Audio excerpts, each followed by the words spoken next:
Time's up, Admiral. Here it comes. Chevron 1, coded. For my ally is the Force, and the powerful ally it is. Life creates it, makes it grow. You failed your hunt. I am a Jedi, like my father before me.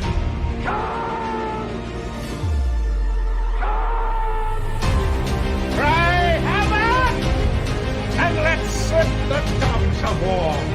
Chevron 2 encoded. Conan, what is best in life? Crush your enemies, see them driven before you, to hear the lamentation of the women. It's all in the reflexes. I'll also say that you're heavy into martial arts, Tai Chi and all that killer stuff. I suppose we have to register you as a lethal weapon. Chevron 3 encoded. And somebody ought to belt you in the mouth. But I won't. I won't. The hell I will. Chevron 4 encoded. Do you expect me to talk? No, Mr. Bond, I expect you to die. Chevron 5 encoded. You take the blue pill. The story ends. You wake up in your bed and believe whatever you want to. You take the red pill. You stay in Wonderland. And I show you how deep the rabbit hole goes. Chevron 6 encoded. Not for why you can, monk boy. Great Scott. Back off, man. I'm a scientist. You shall not pass! I thought I'd die fighting side by side with an elf. What about side by side with a friend? A day may come when the courage of men fails, when we forsake our friends and break all bonds of fellowship. But it is not this day.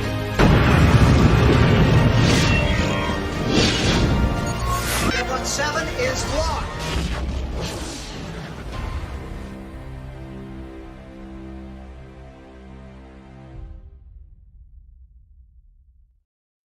Okay, I was worried there for a minute that I didn't do the intro right, that I didn't drag the title and it was going to disappear again because I couldn't remember if I fixed it. Hell! And howdy, everybody. Welcome back to Saturday Night Drive-In, where I am very happy that we're doing this show tonight because I need a break from the garbage, Jed. I need a break from all the service. I need a break from the insanity. I am happy to talk a good movie tonight.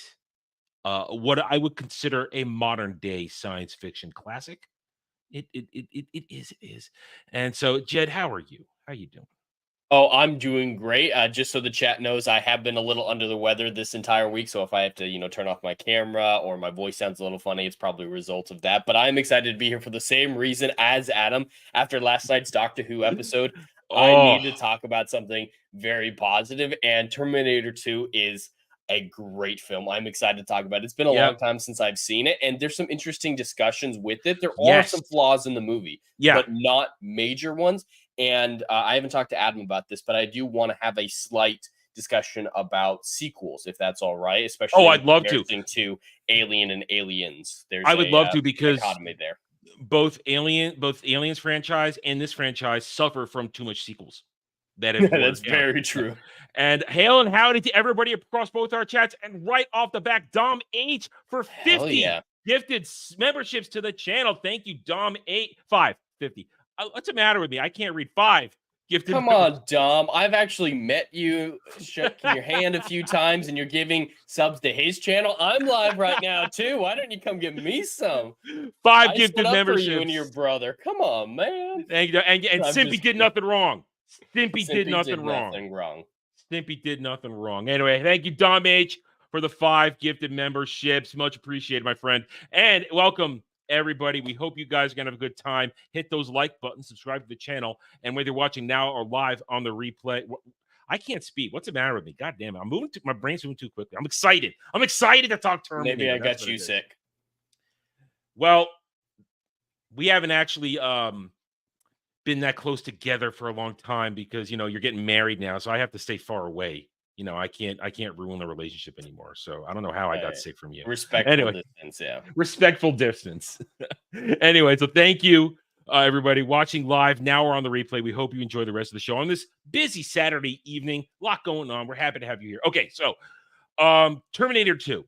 I'm going to say this right off the bat. I think you don't even need to watch Terminator 1, honestly. You don't. Oh, God, no. You don't.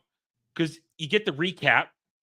You understand what happened really early on, and that's it. You don't. I mean, the only thing you get, and there you go for you, Jed. There you go. 10 gifted memberships. Trying to get back to my good graces. Thank you, man. I appreciate it. Jokes gifties for Jed. There you go. Hey, man, work the grift. It's okay.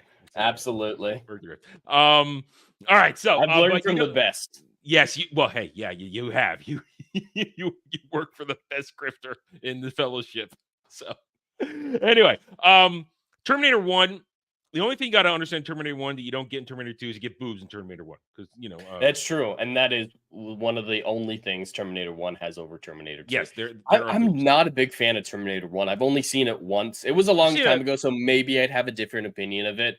But when I was a kid and this one came out, Terminator 1 had been I was too young to see Terminator 1 when this one came out. So I hadn't seen it. So I went into this only with a vague understanding. Of course, I've since seen Terminator 1 in my lifetime since. And it really is. You bring up the whole thing with Alien and Aliens, Terminator 1. It really is kind of the same thing, sort of a horror movie first, and then full on. James Cameron's going to bring you the action for the second one. Although, as you mentioned last week, this is the case where this time around, at least you think so, the sequel is better than the first one. Oh, absolutely. And this is something that people were telling me about this comparison before I watched Alien. So for those of you who don't know, I watched Alien and Aliens for the first time late last year and absolutely loved the first one. Thought the second one was fun, but nowhere near as well written. But before I went to watch those films, everyone was telling me, you've seen the Terminator movies, right? Yeah, of course. And you like the second one way more than the first one. Of course. Yeah, the first one's fine. It's a very different genre, of course, but Terminator 2 is so much better. And they're like, that exact thing happened with Alien and Aliens. You're going to have the same reaction. One's going to be fine, but you're going to adore two. So that was what I went in. That was the expectation I have, is recreating my experience with Terminator 1 and 2. And after rewatching it, and now I've come to realize why that expectation was wrong in that case with Aliens versus Alien. Because I absolutely adore the first one. And I think it comes down to the character work. Yes, the first one was a horror film in both cases. Yes, the second one was a fun action movie in the second case.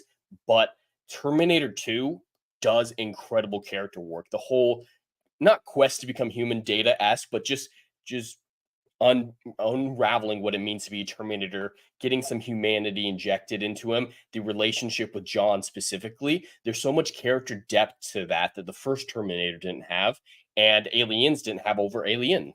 And there's also really great work with Sarah Connor. Oh, absolutely. There is a moment when we get to it at the beginning of Act 3. That is just, I noticed it today, I think, for the first time, as happens when we watch these things with the critical eye. And when we get to there, I want to comment on that. But real quick, you see, this is what happens, though. Dermy got a membership on your channel now. Damn it. Yeah, see, that happens. Hindsight is 2020. That happens. Yeah. See, Anna's with us. Hey, hi, Anna. How are you? It's the character work in T2 is fantastic because honestly, there's more characters to work with. Yeah. I still don't give a shit about what Kyle Reese in the first film. I never really cared. Sarah was fine in the first film. Yeah. The Terminator was just a machine, so there's no character there. Yeah. So yeah, Kyle was the protagonist more so of the film than anything else, and he was just bland. I never cared about his story, the whole predestination paradox that they tried to make with, we will talk about paradox at the end of this movie, because that is something now that I'm keyed in and thinking about it hard, the movie does lose points because of an obvious paradox at the very end. I think we're thinking of the same paradox. Yeah, we have to. Anyway, all right, so let's dive right in. It picks up 84. This is 91 or 90 because the movie's filmed in 90. So we'll say it's been about 6 years. Actually, no, it's got to be farther. It comes in 84. She gets pregnant. John is supposed. Frankly, I think it takes place later in the 90s. It doesn't take place in 91. Yeah, I think it was 1994 because the film says John is 10, and the first one took place in 84. Yeah, so he's born. That surprised me. I always thought of him as like 12 or 13. Yeah. Up until this rewatch. So actually, it's probably 85, 95, because if she was knocked up in 84, she can give birth either late 84 or early 85. So the movie's made in 91, but takes place in 94, 95, somewhere around there, 2 years away from Judgment Day. where Skynet becomes self-aware and decides to just wipe out humanity, which is, well, listen, that it's the tried and true thing of the whole, hey, uh, AI, let's fear AI. We must be afraid, self-aware, that will destroy the world. But this is actually, I would say, one of the franchises that does it decently without too much insanity, because we never actually even, and I don't really want to reference all the endless sequels with Terminator, but we never actually, in where it counts, see Skynet. Skynet's kind of an omnipresent enemy, but we see it through its minions, the Terminators.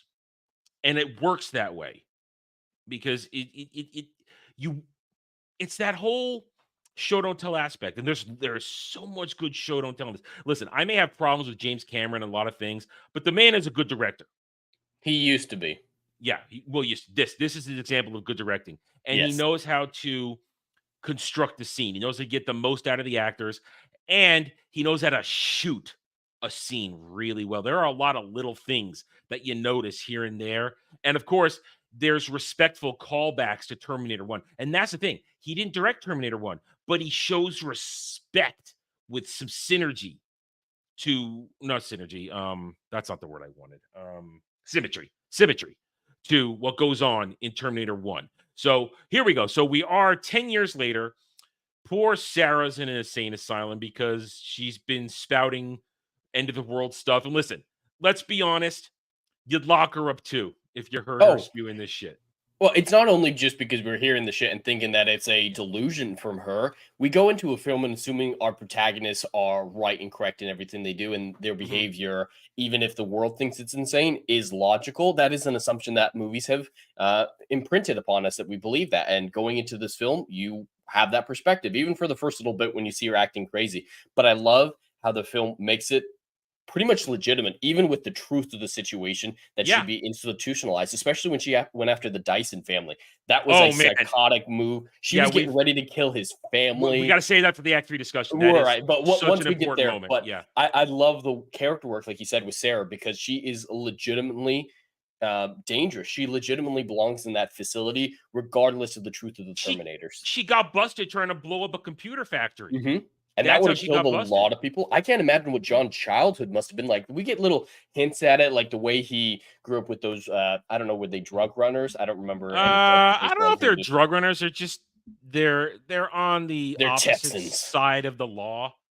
Well, actually, they're in California. They're in California. Are they? They feel like Texans. But regardless, whoever they are, we only get a little glimpse of that. But I imagine she wasn't exactly the most nurturing mother. No. She was, take Tiger Mom, multiply it by 1,000.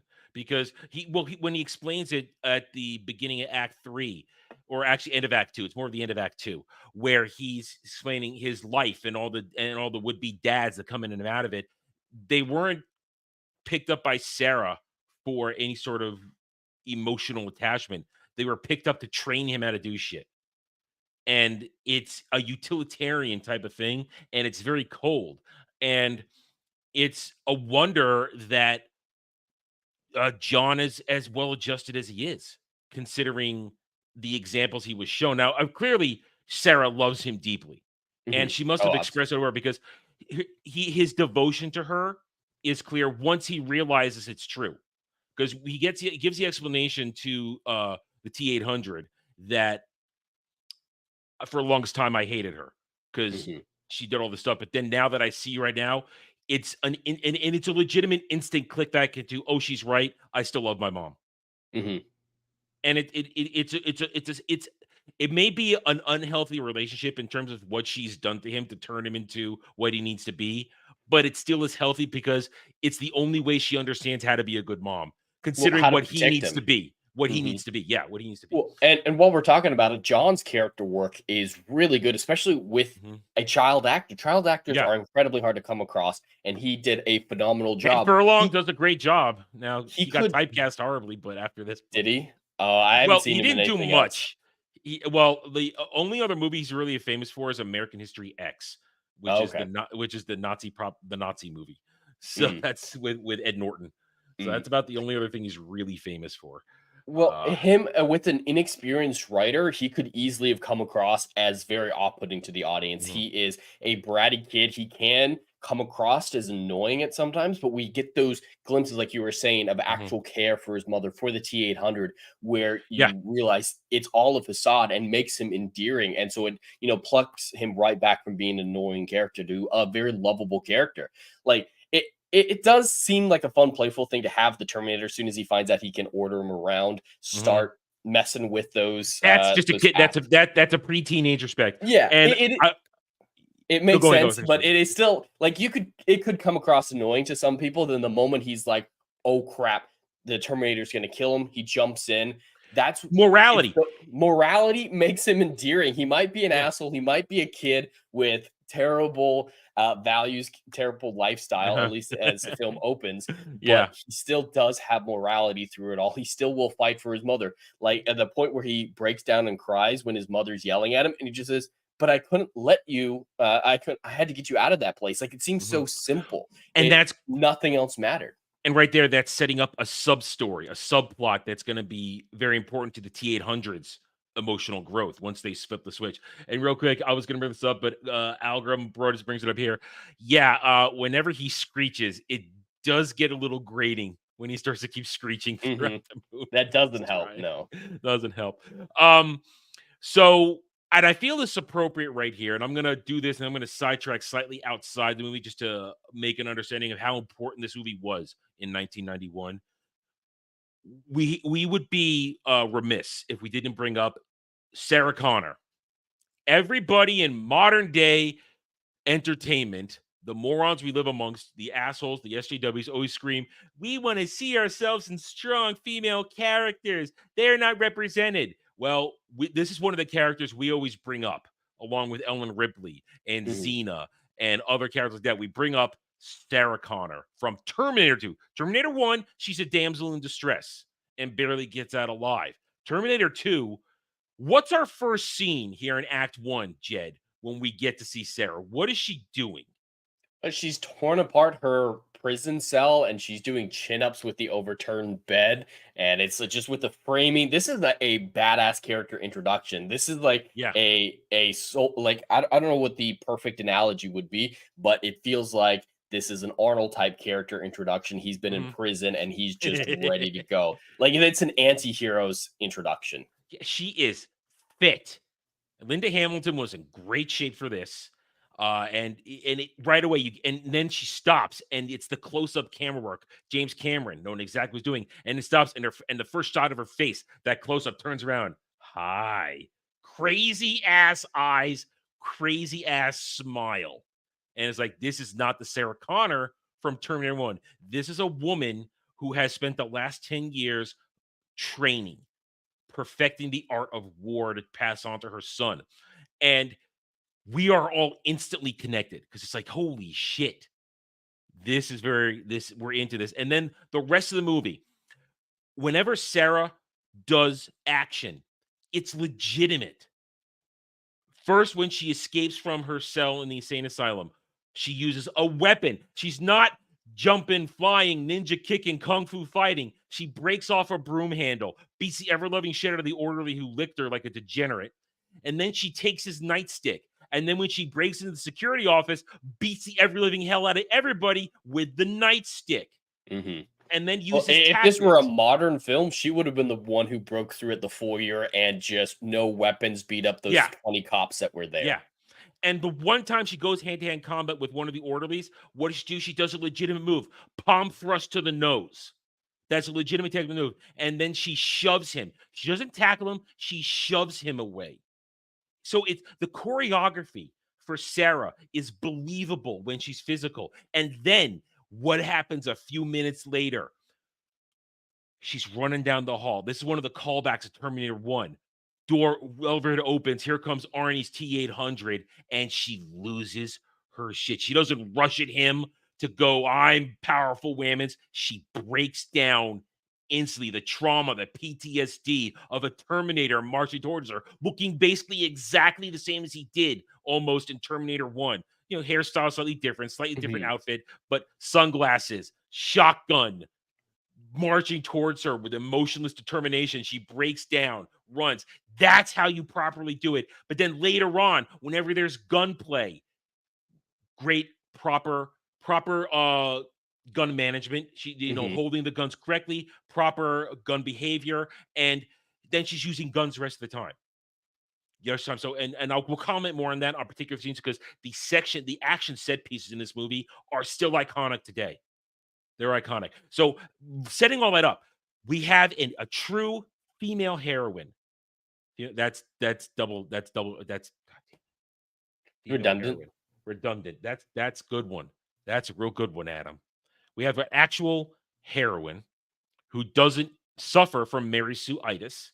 Not even a little bit. Not even a little bit. None. Well, she does have a really stupid line that it could come across that way in the modern era. It's so out of place and awful. I hate that line. But besides that, yeah. But it's for 99%. Yeah, it's believable, and that's the key. Believable. This is it's technically a real world setting. She's not enhanced by anything, but she operates within the rules of credulity. We believe it. So just take a step back though. So back in 1991, Sarah Connor is instantly accepted as a heroine in this. There's no pushback at all. I was there. I lived it. But then you have to understand the impact of Terminator 2. I want to take a moment just to come outside. This was an insanely brilliant marketing campaign because you hear it in the beginning of the movie. They lined up the marketing with Guns N' Roses releasing Use Your Illusion 2. You Could Be Mine. What do you think as preteens we all did as soon as we got out of that movie? Get that album. We went and got Use Your Illusion 2. A lot of us had skipped Use Your Illusion 1. We bought them both. It's like, oh, we got 2. If 2's really good, we're going to get 1 too. Massive marketing campaign. There was an arcade game. I think there's one major problem with the marketing campaign, though. And I've heard stories about it. The fact that they spoiled Arnold's heroism in the movie in the trailer. Only if you're an adult. If you're a kid, you didn't know it till you went in the movie. We didn't know. That's true. The movie frames it perfectly. The movie does an incredible job if you went into Terminator 1 straight to 2 and had no idea. But in the marketing, they put it in the trailer. That is the dumbest thing they possibly could have done. I can't imagine James Cameron was involved in that because of how well he crafted the reveal. Yeah, because you don't know it until that moment when he pulls John behind him, get down, and starts taking on God, I had his name 20 minutes ago. The T-1000? Yeah, what's the actor's name? Shit, I had it 20 minutes ago. I swear to God. I was talking to somebody else about the movie. Patrick, fuck, I hate it when this happens. I lose nerd points, and it's terrible. Robert Patrick, got it. For anybody, no chats moved. I got it. Robert Patrick. Robert Patrick, whose career was kickstarted as a character actor for this. I beat you, Agatis. I beat you. I got it up before you put it up there. Robert Patrick's T-1000, Arnold's T-800, and it is a T-800. It's not a 888, which they introduced later in lore. It's a T-800. You don't know until that moment in the hallway. You don't know. And then there it is. And now I didn't know because I missed that marketing campaign, that part of the marketing as a kid. I didn't know who was going to be the hero when I went in. So I got the full impact of, oh, surprise. Arnold's not the murderous machine in this one. He's the hero. But of course, this is 1991. This is peak Schwarzenegger. Hey, come on. Real time. You saw me say it before we got us put it in chat. Come on. Cut me some slack. Well, there is the delay and the chat's on screen. Well, we are. I don't lie. I'm not a liar. I beat it. I will vouch for him. He did get it before I saw it in the chat too. Yes. So, but Robert Patrick, I'm sorry, Arnold. This is 91. This is peak Arnold at this point. This is peak Schwarzenegger. He is at the height of his action hero power, and you couldn't make him the villain anymore. You couldn't. He had to be the hero. But so you have all this. There was an arcade game where you were basically just shooting T-800s and all kinds of stuff. It was not connected really to the movie at all, but it was just great. We're all running in there, dropping $20 at a pop to try and beat it. So everything surrounding this movie, the hype was real. and it's had impact because we look at to this day T2 cultural zeitgeist impact. I'll be back. Come with me. Well, they make it his line. They take it from Kyle Reese in the first movie. Come with me if you want to live. Hasta la vista, baby. I think that's probably the biggest one from this movie because the other two were from the first one. But can we actually talk very briefly about I'll Be Back? Sure. There's a discussion that I actually happen to have about it in the last couple weeks.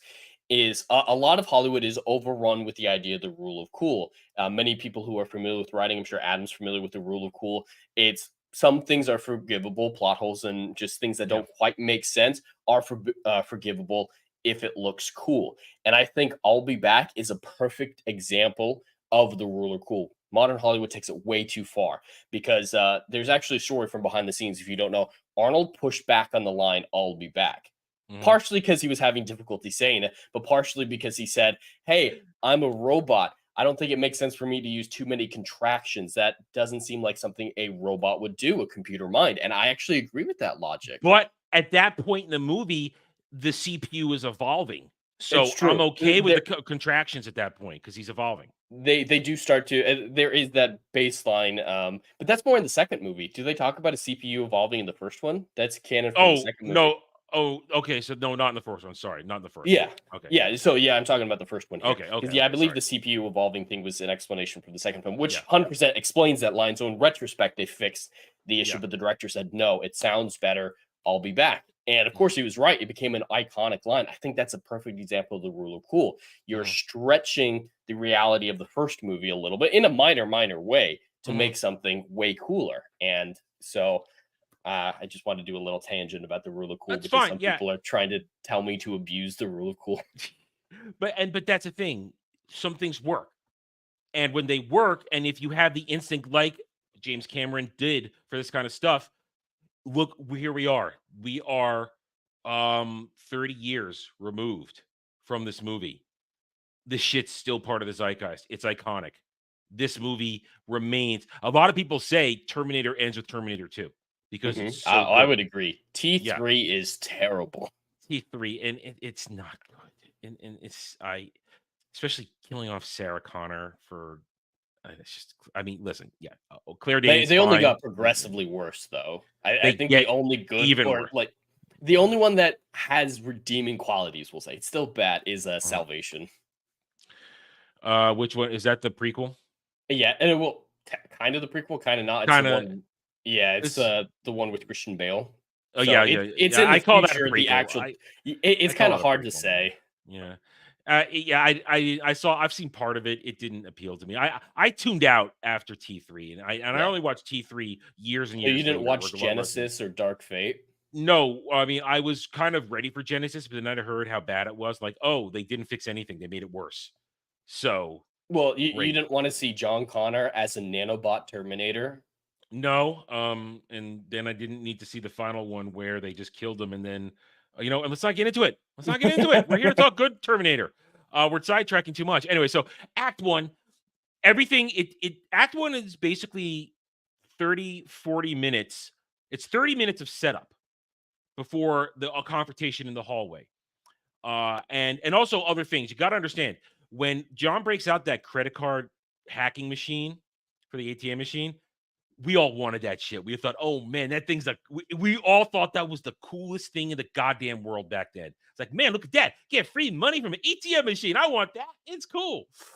It's still cool to this day. You think about it. Yeah, you know what? I kind of want one. It's a little hacking thing. But so you have the whole setup. You get John, you get Sarah, the Terminators arrive, and you get the ancillary characters around them. And then you're at the mall and the shit hits the fan and we get our first major action piece. The fight in the mall and that chase down the causeway is just fantastic. You know what's also fantastic? Because I can barely tell the difference between the stunt doubles and the actors. I'm always looking, and Arnold's stunt double is outstanding, and they keep enough hair over for a long stunt double that you can't quite see the face a lot. So only once do I catch it. So it's a brilliant thing. And we talk about iconic stuff. I keep bringing it up because a lot of iconic stuff comes out of this movie, and still you have to understand, we loved it back then. We love it now.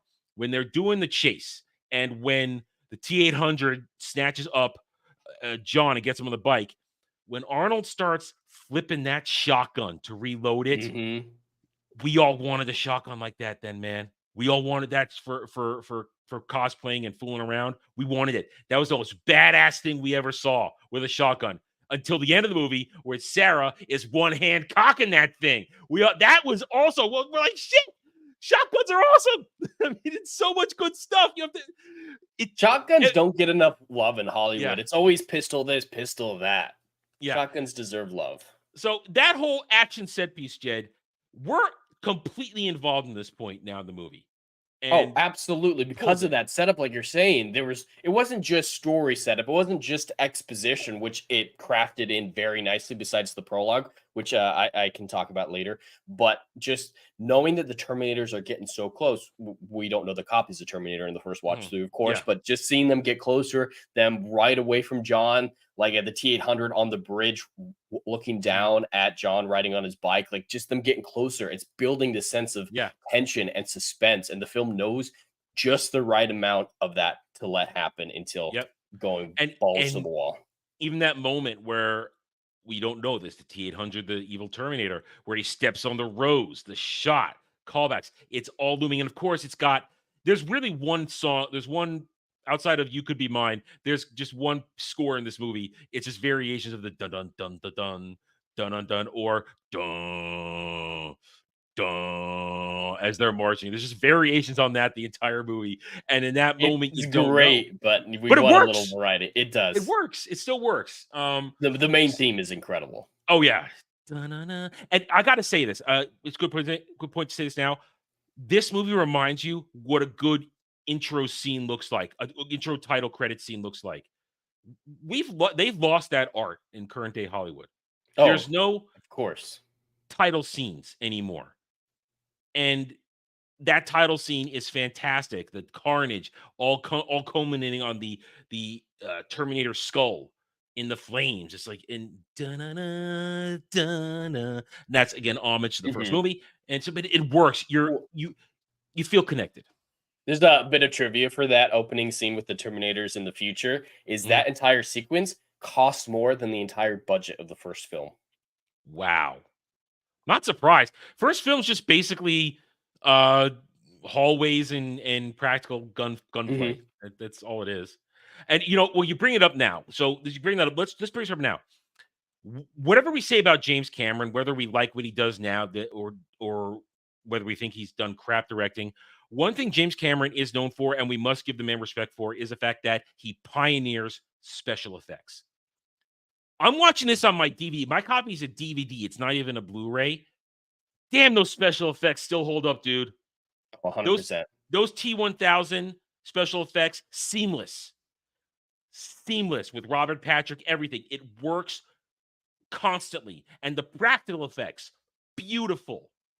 I have zero complaints on special effects, and that's James Cameron always pushing the limit for special effects. He always wanted to be that guy, and he is that guy. You and I may think the Avatar franchise is worthless, but he's pioneered fantastic special effects. Oh, of course. I can't criticize the technical prowess of the Avatar films. I criticize the character work, the acting, the different writing.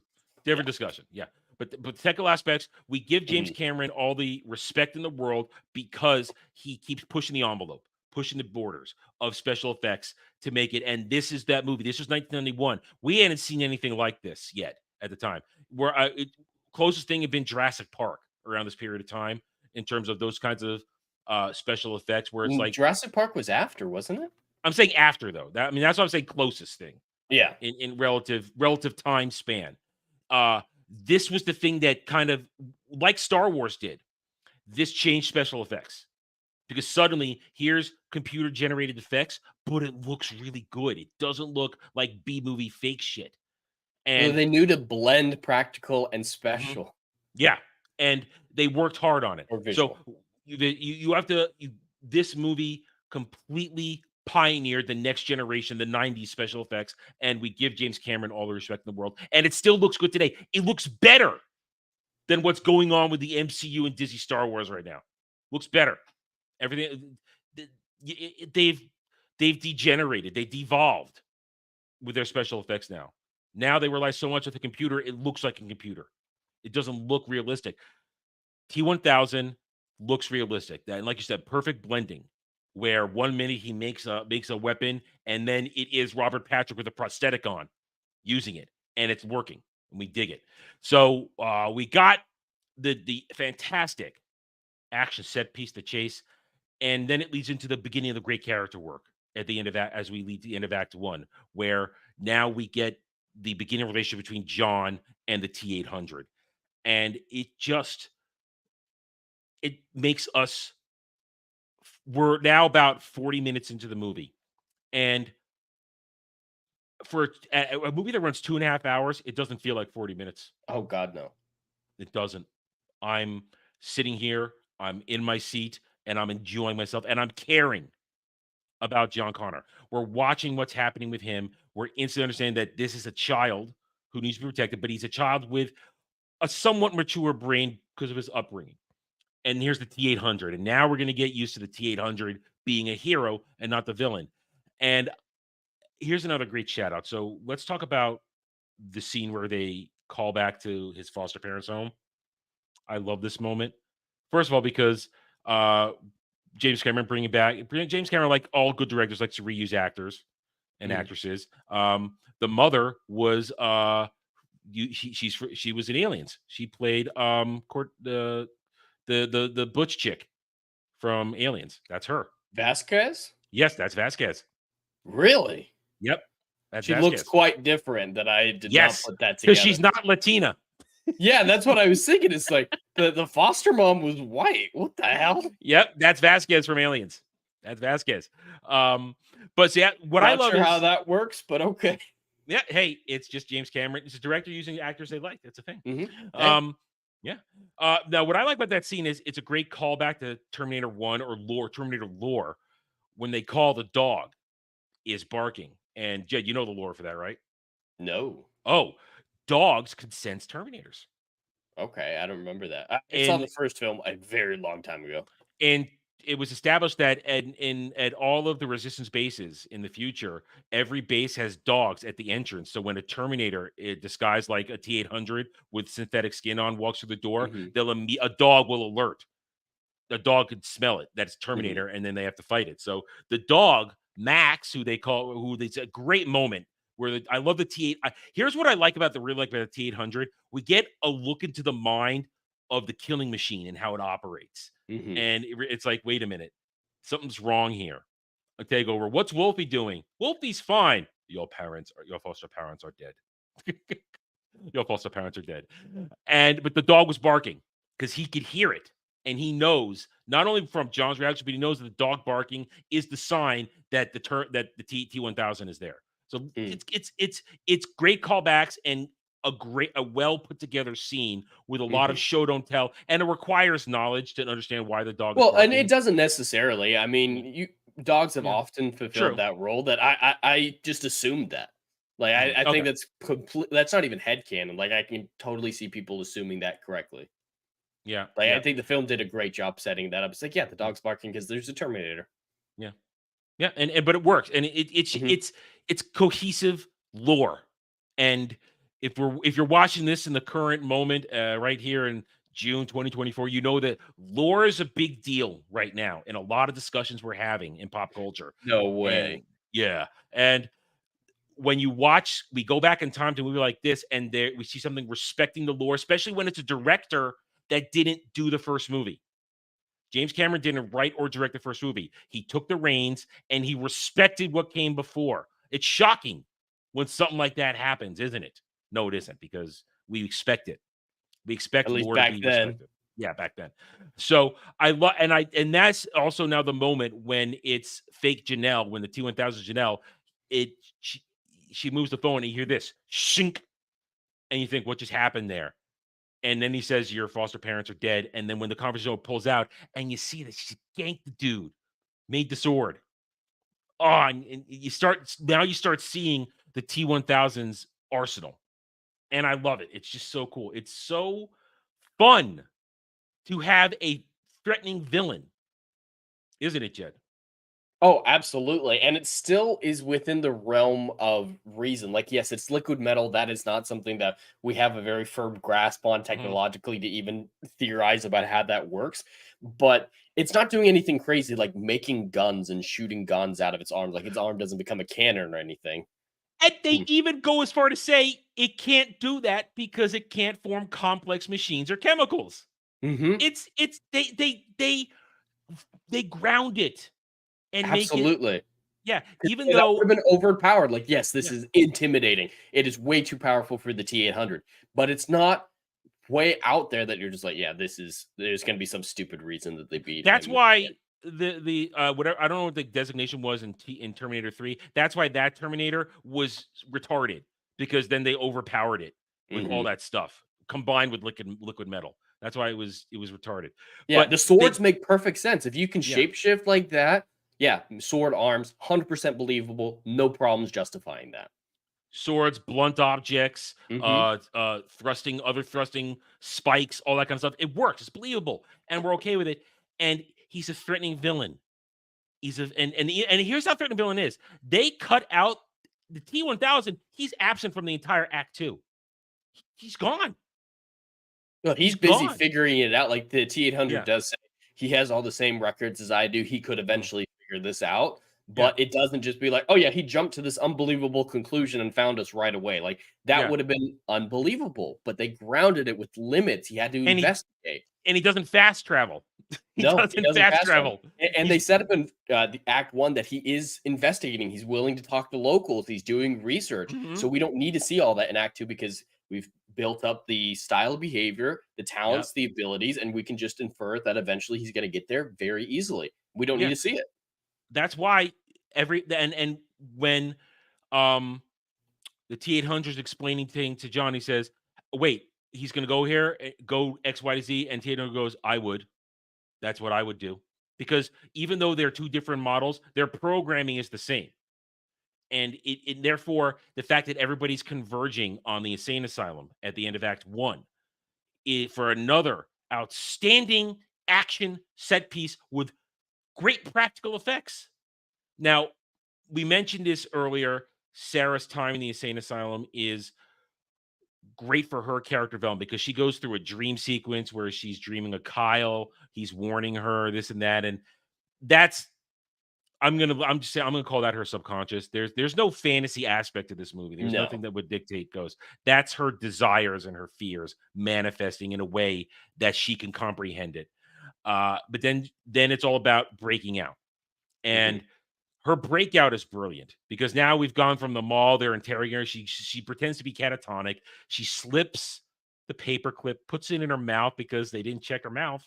Now, I believe they do check mouths current day. Well, there are no insane asylums or not anymore, but they do check mouths. The mental hospitals. Yeah. Mental institutions. And as I mentioned, it's so grody when that dude licks her. That is so grody. It's nasty. Just ugh. It does make sense that someone like that would be attracted to a position where there aren't likely to be consequences because she's an unreliable witness. Yeah. And I'm not saying licking's disgusting. I'm saying the way he does it is disgusting. Because it's a vile portrayal of a forced sexual act like that. That is it's supposed to make you feel uncomfortable. But I think more so than making you feel uncomfortable is to make sure you don't sympathize with him specifically in that scene, because if he hadn't done that, he could have easily come across as just a guy doing his job. So you might not have a great reaction to Sarah beating the shit out of him. We sympathize with everybody else. I even sympathize with the doctor because the main doctor, he did nothing wrong. He did nothing wrong. He's just doing his job. He was right to institutionalize her. And listen, Sarah is a danger to others and herself. That is legitimate. And she proves it as she breaks out. She breaks his arm when she assaults the security post. And she's ready to inject him with drainer fluid in his neck. That definitely would have killed him. And that's part of her philosophy that she even talks about later in, I don't think it was the Dyson house, but even in that hostage situation with the needle in his neck, that everyone's going to be dead in 2 years anyway. So what is the point? There's no point to morality if everything's going to be wiped off the board. And that is something that we see in real life in disaster zones when a group of people think they are not going to survive. They've got limited time to live. morality kind of goes out the window. They just do whatever they need to survive, or at least what they perceive is what's necessary. So it's entirely believable that she's come to this conclusion that violence isn't wrong in this case, because who's going to be there to judge her? And now On Judgment Day. And you're exactly right. We're now introduced to something where Sarah's arc in the movie, in the end of Act 1 and through Act 2 into the beginning of Act 3, where Sarah is slowly becoming a Terminator in her own right. And in function, in function, you know what I mean? In function, where she's willing to just kill, and it builds and builds and builds, and we'll get to it when we get to Dyson's house. So we get the escape from the institution is fantastic, because we already talked about the scene where the T-800 emerges and she loses it and breaks down. He's gonna kill all of you. He's gonna kill all of you. And then Arnold just walks in, just tossing people left and right. But then, as John is trying to get her to focus on what's going on here, that he's not evil. And of course, perfect callback. Come with me if you want to live, because that's what Kyle says to her when he reaches out in T1, and that breaks through. But then right away, they don't give. Here's what is we talk about a lot of times. Sometimes you got to let us breathe, this and that. This movie shouldn't let you breathe, and it doesn't, because they have the moment of everybody getting together here, and then here's turn around. There's T-1000 after it's already ganked the fat security guard, and here he comes, and then let the fight begin. Great exchanges. We see the weapon set of the T-1000 even more. The very iconic shot of him walking through the barred door, and the gun just thinks, turn, come out. And what I love about this whole scene is, I mentioned earlier, I love Sarah's behavior. She instantly clicks into place, grabs the 45 off of the T-800's belt, and just starts fighting too. Doesn't question, but while at the same time making sure that John is protected. It's a great multi-aspect of warrior plus protective mom. And it's a great example of show don't tell storytelling. Like, if this were a modern film, she'd have some line about, John, you stay behind me. I'm going to stay between you and this Terminator. I don't know if I can trust him right now. He's my friend right now just because he's fighting this other evil dude who's trying to kill me, but we're going to be cautious around him. Yeah. That would have been awful. And you get the best, but that whole, what you just did a bad version of that. And what happens, we get a good version of that when they're in the gas station in 10 minutes later, after they've escaped everything. She doesn't trust this at all right now. She's very skeptical still. The scene you talked about, she berates John after they've escaped. Why did you come for me? You're too important. And Mom, I just wanted to save you. I couldn't let you die because you're my mom. And you were right. And it's a great moment. And then the question, what T-800 says, what are you doing? Why are you crying? What are these tears things? It's, you just leave it alone. And that's the great subplot of why I don't understand why humans cry. Eventually, that's such a great setup. Now I understand why you cry. It's called good storytelling. I want to use that setup and payoff as a comparison to something we saw last night. Okay. So if we hadn't gotten that initial discussion about, hey, why do you cry? What's the point of it? If we hadn't had that discussion and we just got to the end of the movie and he goes, I get now why you cry. It's a fine enough line, but everyone's going to be sitting there scratching their heads like, what the hell is going on? This is weird. We needed the setup to make the payoff mean anything whatsoever. And I think we had a great comparison of that last night when Kate Stewart had her unfortunate dusting incident in the Doctor Who episode. And she randomly starts talking about birds. She's like, I hope birds will sing again. I know we'll get. Hey guys, come back at 8:30 for Doctor Who Cares What reviews. I mean is that line could have been special if there had been payoff or a setup for it. That's not a bad line or a bad mentality in the face of global universal destruction. And you get the setup in the car. You get a conversation when they're fixing the car about this type of stuff, and when they're getting the ammunition and the guns, and then you get the payoff at the very end. None of it feels forced. As you guys know, I'm not a big fan of coincidence or things just happening for happening's sake. If the Terminator hadn't seen John crying in the car and visibly been curious about it, him asking, hey, why do you cry, would have seemed random and I would have had a problem with it. But there was a recent event which is very logical that he's cried. Terminator sees him cry, and then he asks about it. Like, there is a legitimate, cohesive trail of events. And then we get to the garage at the gas station, and he asks a question. Can you learn, or Sarah asks, can you guys learn stuff? Makes you a better killer, doesn't it? Yes. But Skynet turns off our questioning part of it, our real adaptive part. Can we change that? So then we go through the process of pulling out the chip and turning on. And in that moment, we said a couple seconds ago, here's a perfect show don't tell moment. You talked about it. Oh, we shouldn't trust about a bad version of that, talking too much. Sarah takes the chip out without a word, grabs a hammer, and is about to smash it because her first instinct still is, that's a T-800. This thing's going to gank me any second now. At least that's my default setting when I'm dealing with these things. And then John says, no, we can't do this. He's my friend. And now, oh, wow. So you open the door. Sarah says, we can't trust it. It's better this way. No, we need him to protect us. He's our friend. So many good storylines are opened up here through a simple first show don't tell action and then simple exchange of words, not overly complicated, not a paragraph of why he's my friend. No, he's my friend because we've seen the action. We've seen it. Yeah, 100%. We've already had the foundation for this event. This isn't coming into a big franchise and like, these people are friends. Why? Well, because they are. And then we never get a reason for them to be friends. We absolutely seen, and it's justified that a simple line, he's my friend, is more than sufficient. Yeah. And from there now, we go into Act 2, which Act 2 is arguably, I would say it doesn't lull.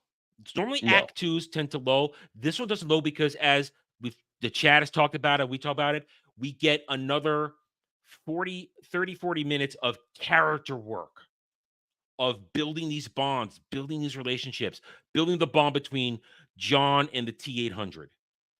Sarah trying to reconnect with her son. Sarah trying to rationalize that this T-800 is not going to murder me in my sleep. That it's not here to kill my son. It is here to protect us.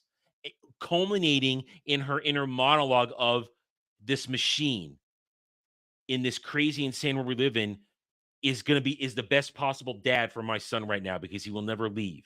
He will never get drunk and beat him. He will never disappoint him. He will be there, protect him, support him until he stops moving.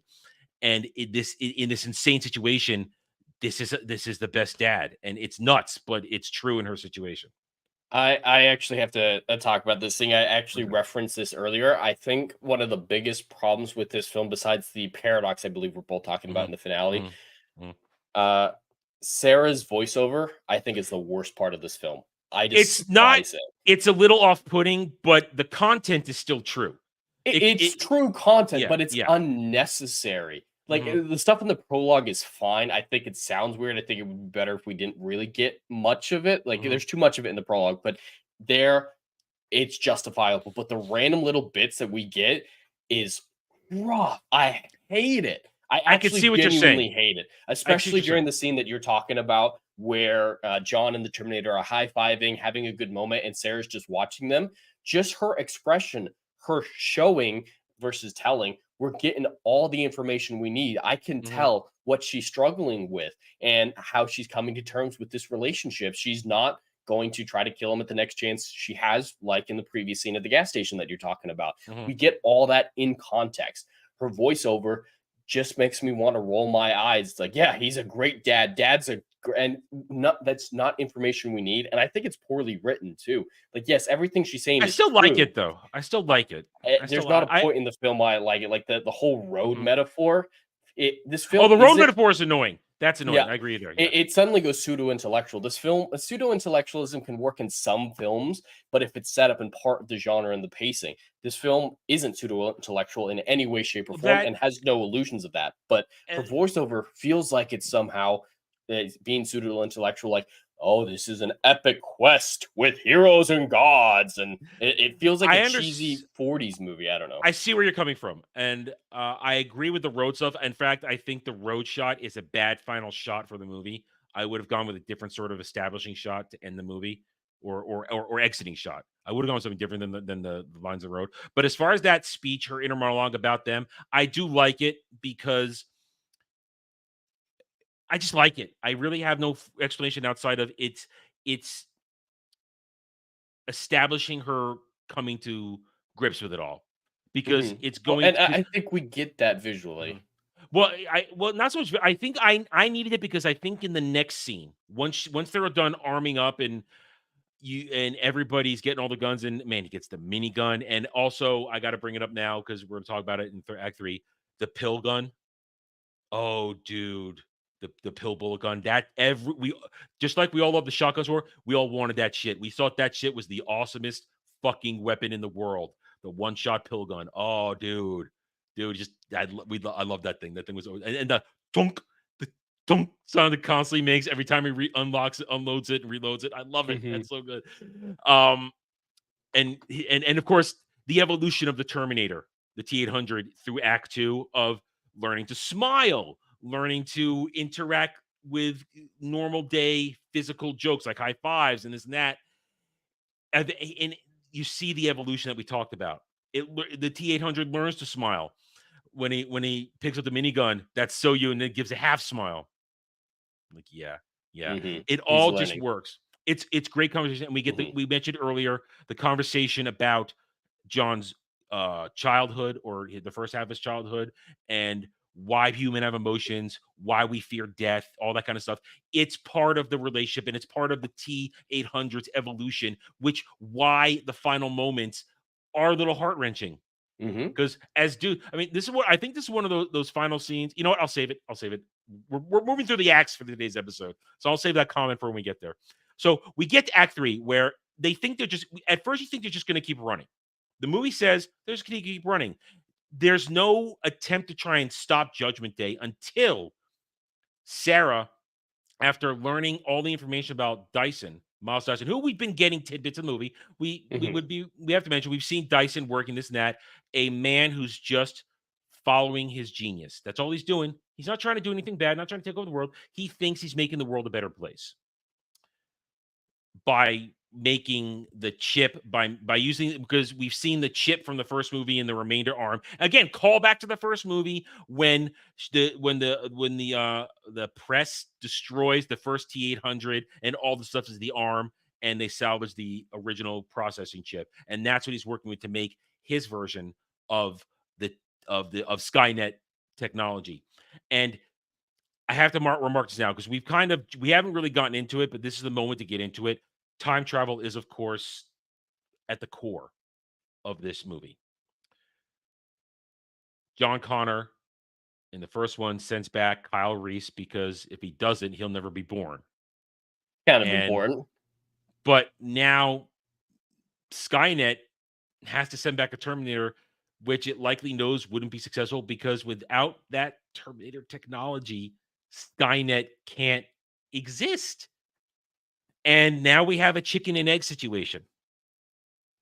When you think about it, Skynet has to send its own technology in the past in order to be created in the present, or to be created for the future. And where did it start? And that's where we get a little bit of what are we doing here? Where does it start? How did it start? If it sent something, that's a problem. It's a problem. It is. And I'd be lying if I said it wasn't. It's a problem. So he's working on his giant version of the chip in his house, and Sarah gets it in her mind that she gotta go gank his ass.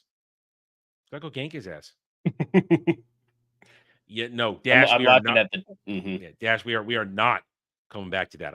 We are not doing that from last week. No, we are putting that. Yeah, we are putting that in a little box.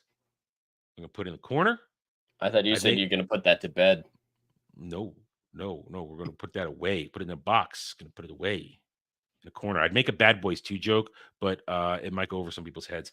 It's a little monologue that Will Smith does, and Martin Lawrence freak out in Bad Boys 2 that I always love. But I'm not gonna make that joke here because it'd be it wouldn't do that. So good job. Yeah, I'm resisting. See. And I didn't say any other words he said I was going to say too. We move forward. Sarah's going to go gank him. She gets a head start. And I love it that she gets a head start. And even though they're going to go after her, they don't catch up to her to stop it. Because she goes to Dyson's home. And we see that he has a well-being wife. He has kids. It's a happy family. And hey, look, it's a rich black man. And nobody thought twice about it in 1991. Not at all. Because that's a very nice house with a pool and technology. And they want for nothing. They're very successful. Miles Dyson is a very successful man. Very successful. I'm in 2024 jealous of what he had in his house in 1994. Yes. So am I. I want that house. I want that pool. It's a very nice house. Very, very clean house too. Anyway. I'm making other bad jokes that I'm not going to make. Anyway, so she gets there, and he's already established. He's a workaholic. He's working night, and she's got an I think it's an M16 with a scope on, with a silencer, and she misses the first headshot because the kid's playing with a remote controlled car and hits the foot. And he bends over, and then carnage ensues as she just tears up his office with the gun, but she misses him, and she goes in there. And this is what I was talking about earlier, where Sarah, and you mentioned it too in terms of her morality issues, she had been slowly turning herself into a Terminator. Even so much so that in this scene where Miles and his wife and his son are trapped in the living room, she's winged him and he's crawling, and it cuts, and the music is playing. Terminator stalking music is playing, and she is marching on them like a Terminator. Gate, look, gun in hand, music with it. She's a Terminator at that point, and she's got him, and she's going to murder him in front of his wife and his son. The daughter, she disappeared after earlier. She's not involved in this at all. She slept through the whole thing. Yep, she went to bed. And then she is looking at the fear in his eyes, listening to a boy say, "Don't kill my daddy. Don't kill my daddy." And it manages to break through it. Here is outstanding show don't tell by Linda Hamilton, emoting just perfectly of the breakdown, realizing in that moment she was literally a hair trigger away from becoming that which she is trying to stop. Her morality issue vanishes. She can't do it. It's good storytelling, Jed. It's beautiful storytelling with just foundation of great character work, great dialogue.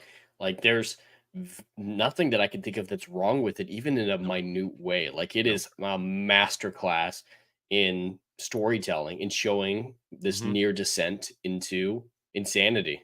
You've got performance, Linda Hamilton and everybody else in the scene, perfect. Emoting is spot on, and I want to talk about at the end emoting in this movie. It's the emoting in this movie. The variations of emoting are fantastic. Then you've got the shot selection, the close-ups. They're just right, where you see just what you need to see. Whether it's her finger trembling on the trigger, her look at her eye, looking at everybody else's eyes. And then when John and the T-800 arrive and John snaps her out of it completely, it is perfection. It's a perfect scene of just a storyline that hadn't even really been vocally addressed as something you're even in a movie. You have to realize what you're watching to realize that she had been becoming a Terminator, and in this moment stopped herself from becoming a Terminator. And it's just good. It's good. And now we just roll on into Act 3, which is basically one giant action set piece. It's glorious. This is what early 90s action movies were. You end with explosions and gunplay. And it's glorious. But I do have to remark, when they convinced Dyson, when John also, and I got to give respect to John in this as a character, he has his wits about him. He knows exactly what to do to win them over. He just pulls out the knife, show him. And when he just peels off the skin and shows the cybernetic arm, that's just glorious. And that's great special effects. It's outstanding. It's glorious. I love every second of it. Well, and it's great continuity because for the rest of the film, he wears a black glove, kind of like Luke Skywalker. and never takes the jacket off. So it's just, hey, yeah, we're going to cover it up. It's good. Love it. And then let's just act 3. They decide there's one thing I do want to talk about in this conversation. One minor criticism. It's just a single line, but it is from Sarah, who otherwise has been written beautifully. I really don't. The rant. Yes, the motherhood creation rant.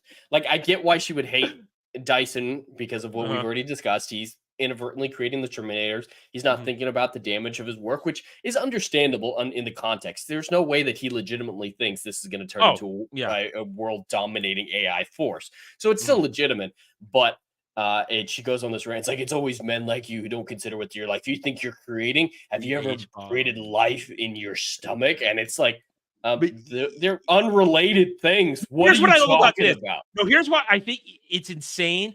But it's insane because she's nuts. She's a little crazy. She is nuts. And I'd love to look at John. She starts ranting. You get a shot of John. He just goes like this. The reactions to it are good. It's just, I think it's a little too much. Like, even in her craziest moments, she still has a degree of logic, or at least an internal logic to her character. But suddenly, after coming to this conclusion, she's like, making babies is way more difficult than making technology. And it's like, well, we're not necessarily going to disagree with you, but okay. The way I look at it, she's still suffering. She's still coming down from her breakdown moment a minute ago. And this is just like the tail end of it. She's still a little loopy. She's not in her right mind, and it's a massively retarded thing to say. It's very retarded. I'm all in it because of John's reaction, head in his hands, face. Yeah, the movie doesn't portray her as right. Yeah, and he goes, "Stop! This is not productive to the situation." Which is why I wouldn't call it woke. If those reactions and it came out today, there would be the discussion that it was trying to make a political message. But the film's not supporting what she's trying to say. They even say this is dumb. I just think it's against the character work. Yeah, over the top and a little against the character work. It's distracting. It takes me out of the scene. I'm in the scene because I love the movie. The movie doesn't take her seriously. The movie says she's a little crazy, and her son takes her down. Her son says, keeps her in check, and they move on to have productive conversation, which now leads to the destruction to destroy all the information, the data, the research, and the arm and the damaged chip. And all we don't want to spend 20 minutes talking about all the action, because now the T-1000 catches up to them, and it's just glorious. One thing I do want to say about the action is they did such a good job showing that the T-800 isn't killing anyone per John's instruction. Like, they go out of their way to show him wait for the cops to run away from their police car. Like, that is a full thing in the movie, is the value of human life. We're fighting for this for a reason. We don't kill, almost Batman-esque. And the action scenes don't forget about it, like some other superhero films that, center around that idea, is they put the effort into setting the stage in all these different scenes to say, he's not killing anyone. They're not killing anyone. And it culminating in this scene and the rest of the Act 3 through the whole movie. One of my favorite things, they keep track of ammo.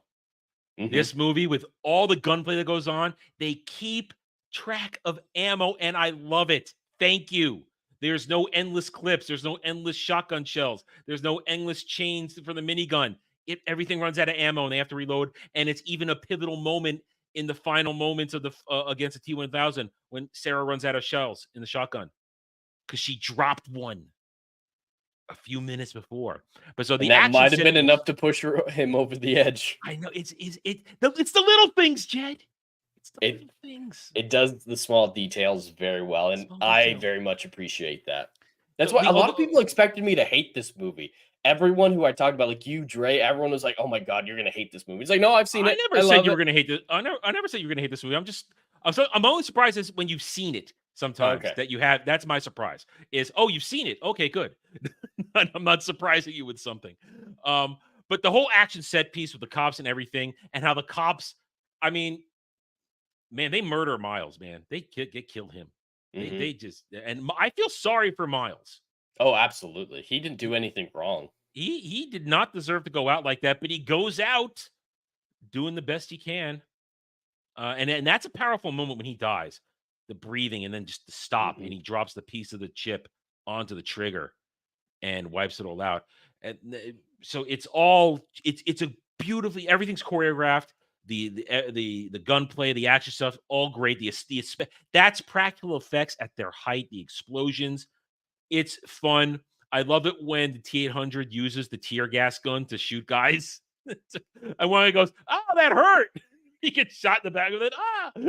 It's again the little things. It makes it fun. We get the chase thing into now. What would you call that? A smelting plant? Yeah, like a steel mill, I think. Something. Yeah, it's a steel factory of some kind. Okay, I don't know what the specific vernacular is, but with that, especially once I get to the factory, there are things that I notice that don't even affect my enjoyment of it, and I know not a single other human being on the planet even notice these things. But the objective side of me does notice them, catalog them. There is a series of coincidences. It's like it's convenient that they go to the one place that can destroy. I knew you were going to say that. I knew. And I was thinking. And there's a few other things like that. Like, oh, it's the one place that they're able to destroy the T-1000. Oh, a liquid nitrogen truck. The only truck on the road that could have slowed him down.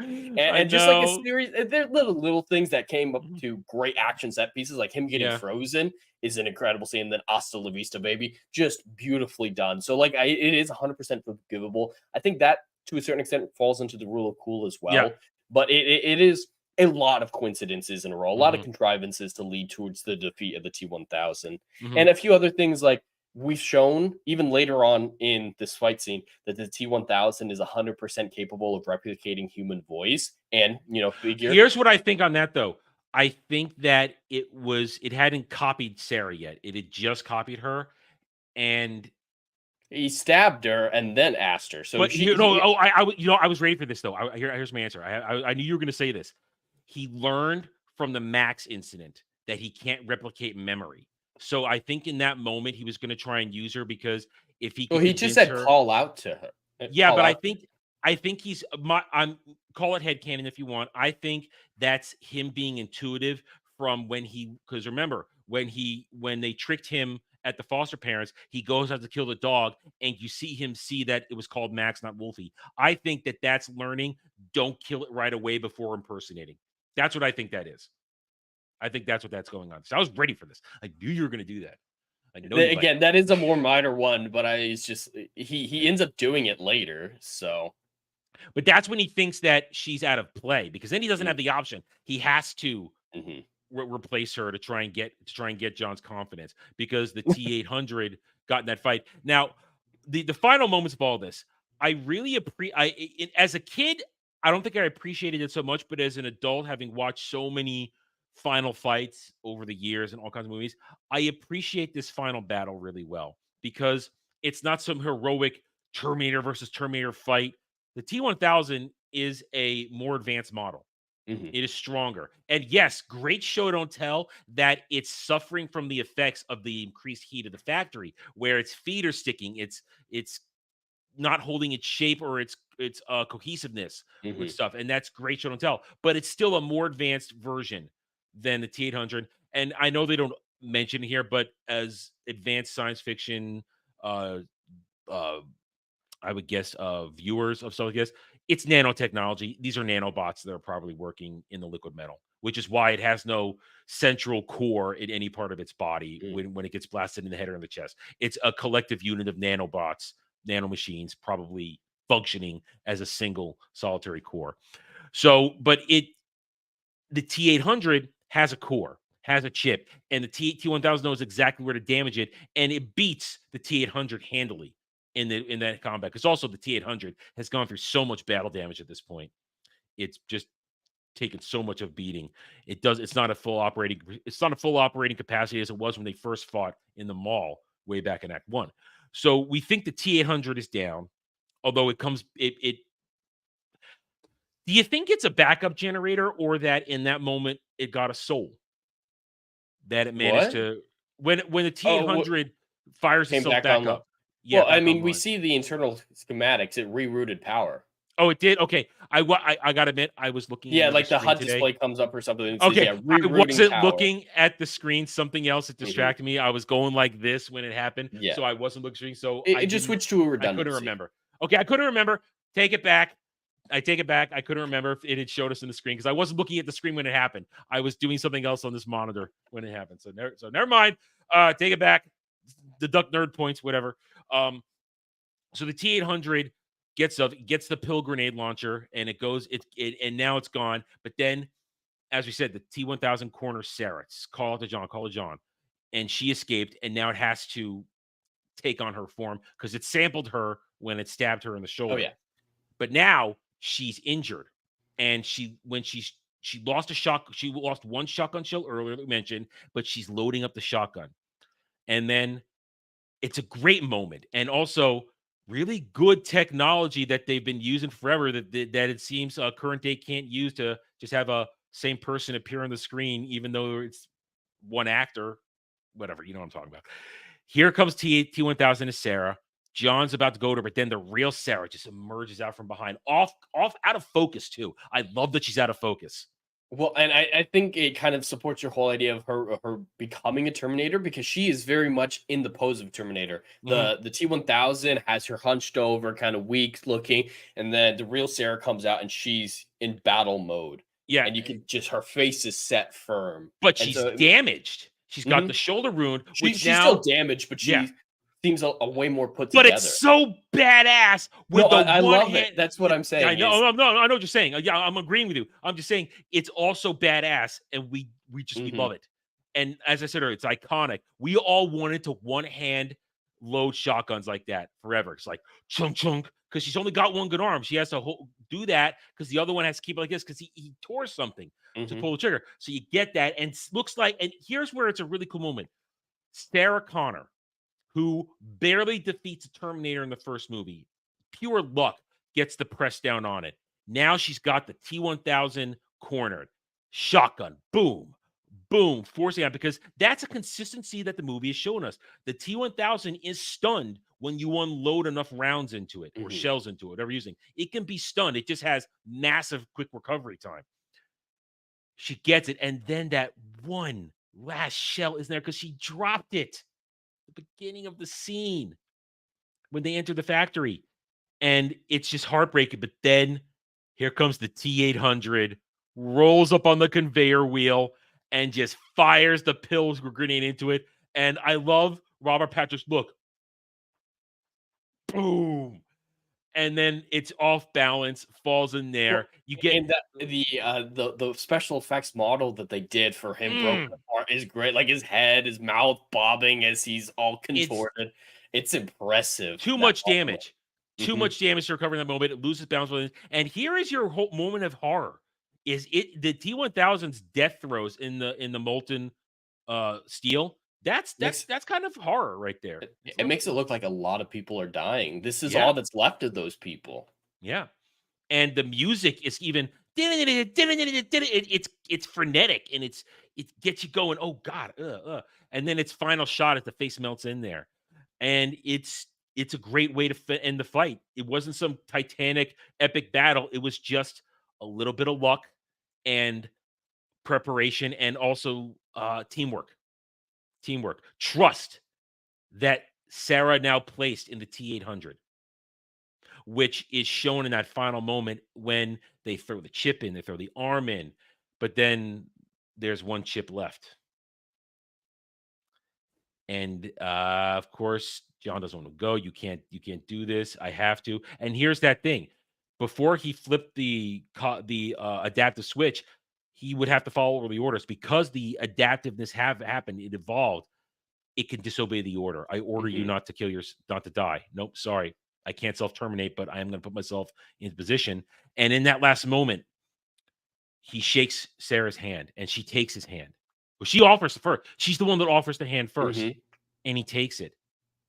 And that's the trust, full circle. And then we get, now I know why you cry. I love setup and payoff.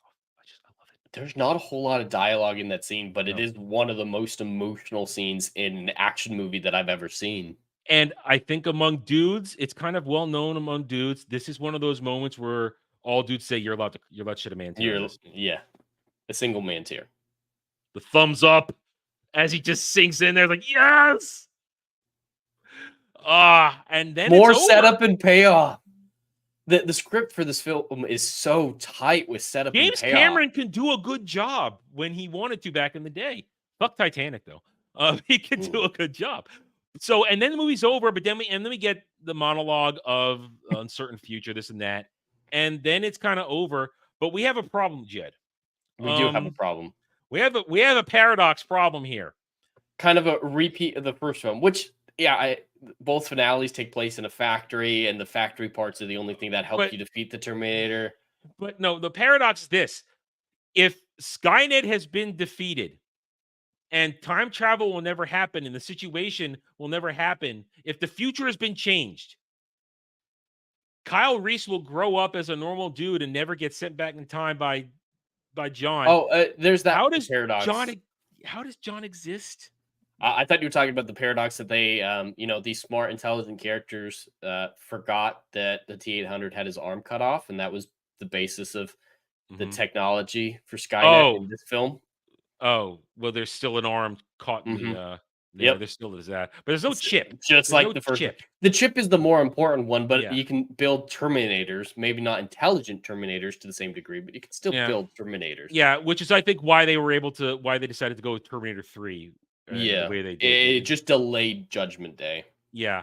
Which does fix the paradox that you're talking about. Well, that fixes the paradox if you want to end a Terminator 2, but John Connor shouldn't exist. All of these events should have been wiped out. Well, this is my problem with nearly every single time travel movie or story that's ever existed is the grandfather paradox is I think what it's commonly called, and no films really address it well. I mean, Back to the Future kind of tried to at least say, yeah, you're going to fade away. So that's an extra step that this film didn't. But I know you hate Dragon Ball Z rules that are like endgame rules where it creates a new reality, but it is one of the only, I can only think of 2 time travel models that fix the grandfather paradox. And it's that one, the Dragon Ball Z rules, and the predestination rules where everything already happened the way you have it happen. You see, one day I'm going to want the one time I do time travel in a story, I will await your opinion on how I handle it.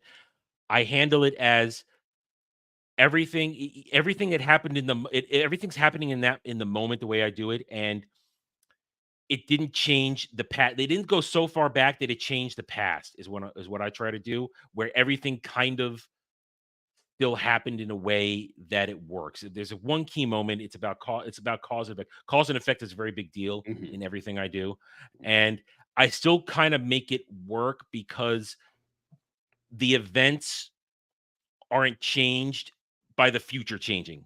Everything happened in them. It's complicated, but I think I make it work out well. One day I'll as have long your as opinion people on it. are aware of it. People are aware. And I mean, like the writers and Doctor Who doesn't really fix it in its time travel laws, but at least addresses it. The idea that the TARDIS has paradox shielding, so the companions, the Doctor, anyone who's in the TARDIS is shielded from paradoxes like the grandfather paradox. And we've seen that play out throughout the show where, they come into an alternate future or whatnot by what they've changed to their events. And it also has time wants to run a certain way. It's a river. It's going to self-correct. Like Doctor Who doesn't fix the problems, but it mitigates them in a way that something like Terminator 2 doesn't even attempt to. Yeah. And I mean, again, I one day I will get your opinion on how I handled time travel and how things affect the past. And I think I've left just enough room where there's not too much complaining.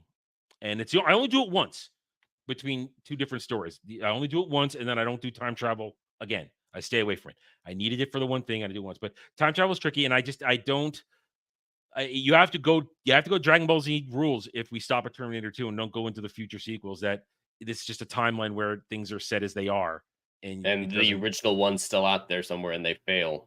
Yeah, so which isn't exactly a very hopeful time travel model. Like it is difficult from a storytelling perspective. It's like, we won, but there's split versions of us who all died or something. It does feel unfulfilling. So there's still a problem with that. I think predestination makes the most sense where everything happens.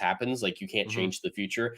I think that's the one that makes the most logical sense from a scientific perspective. In my time travel, I change the future. The future gets changed because the bad future goes away.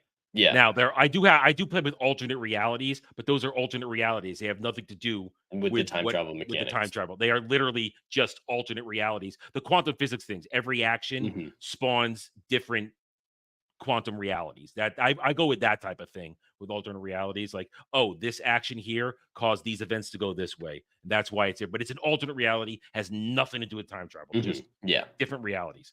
The movie's over. Difficult. Yeah, it's difficult, but I think I pull it off. And again, one day I'll get your opinion on that one day. But we're done. That's the movie. That's the movie. One thing I want to mention is I mentioned before, emoting. I think everybody does a fantastic emoting, especially Arnold and Robert Patrick. To spend virtually at least for Arnold, half the movie not emoting, that's actual emoting to keep yourself under control. And Robert Patrick just stays Robert Patrick, that one expression the whole movie, but that's still emoting when he's not replicating a human. Like, you know what I mean? When he's being a cop, he's pretending to talk to the kids or whatnot. Yeah, but when he's in Terminator mode, it's just. But so that takes talent as well. There is talent in not emoting, but that's still emoting, as opposed to, I don't know, currently Amanda Stenberg, another one of these chicks who only has one expression. Yep, one expression. There's nothing.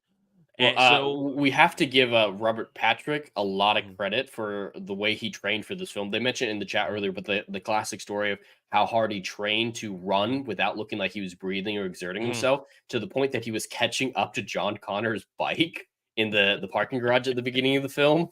Yeah. And talk about also iconic thing. They brought that back in Wayne's World. They brought him back in. I think it's Wayne's World. I think it's Wayne's World 1. Might be 2. I don't remember anymore. They kind of bleed together, both those movies. Where he's driving a car and he gets pulled over, and Mike Myers looks up and Robert Patrick leans down. Have you seen this boy? Oh, and he drives away, and then he starts chasing after him in T-1000 Way. He's a very pop talented culture. actor. Yeah, I love Robert Patrick. He's just aged horribly. He's like one of those guys who has melted. As he's aged, his features have melted into just.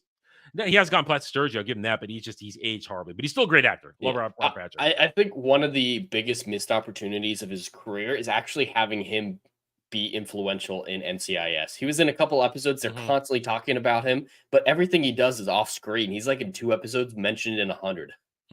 Yeah, so disappointing. So there we go. That's the movie. All right, it's my week, so I'll go first. This is a 90s action movie, man.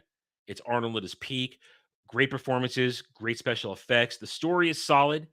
Even though I take my points off for a little temporal paradox here or there, a little overdone here, making joke here, but it's still an outstanding movie. It has stood the test of time. It is iconic in science fiction. 8.5 out of 10 for me. Always enjoyed, always satisfied. Jed? Well, I'm actually in a very similar score as you. This film is very well written, especially when it comes to its character work, and the acting is just top notch. That this is a great example of how action movies can also be well written. There's so many people who say, oh, it's an action movie, it doesn't have to be good. Oh, it's a kid's movie, it doesn't have to be good. It doesn't have to make sense, stuff like that. And I've always hated those excuses because movies like this exist. And so I will constantly refer back to this and say, this is one of the funnest action movies I've ever seen, but it's also one of the tightest written action movies I've ever seen. 2 hours, 35 minutes. It's long, but it still does such a great job. And there are the issues, like I mentioned. I hate the voiceover. There are some coincidences that stretch beyond the level of believability. The leaving of the arm bothers me a lot. Leaving the Terminator's arm, because it just, these characters are smart. They think through a lot. Their plans are very in depth, to the point where I just don't believe that the Terminator and Sarah would forget about it. John, I don't see him having any problems looking. He doesn't know about it. He wasn't. Well, there. I mean, he can see that he doesn't have an arm. Okay. But he's emotionally distraught, so I can see him missing it. But Sarah and the Terminator have absolutely been in charge of their faculties through the worst moments of this film, at least in intelligent strategy wise, if not emotionally in Sarah's case. That it's just too far. Whether or not it creates a paradox in the film, whether or not it creates a future Judgment Day, I think it's counteractive to the character work that they've established for those two, and a couple other little things like that. The time travel is not a part of this film. It's a superfluous event. It's a side thing. It's a inciting incident. The time travel in this film is very much an inciting incident and nothing else. So it's way too shallow to actually make any sense. So I'll give my score at 8 out of 10. So very close to yours. All right. And I want to say, because I think it would be, once again, I'd be remiss if I didn't say it. There is actually one good Terminator sequel that builds on this one and doesn't go away from it. And that was Sarah Connor Chronicles. No, that was a really good show that got cut short. I mean, Lena Headey was fantastic as Sarah Connor. And the dude they had playing Johnny was okay. But Summer Glau as the weird Terminator they brought in to be the protector. One, she was smoking hot in that show. And two, it was a unique thing going on. And they introduced more Terminator lore, like 888s and stuff like that instead of the T-800. There was all kinds of stuff going on. That was a good show. And that would have been that was kind of a logical progression for where this one leaves off. And then it undoes the paradox I complain about because the bad feature was still there. Like you said before, Skynet just was coming out from a different way. It still happens, just comes from another angle. So that's one of those what if shows we wish it had gotten a second season because that first season was really tight, really good, and it shouldn't have been canceled. It was a lot of fun. Anyway, there we go. Jed, have you chosen a movie for next week?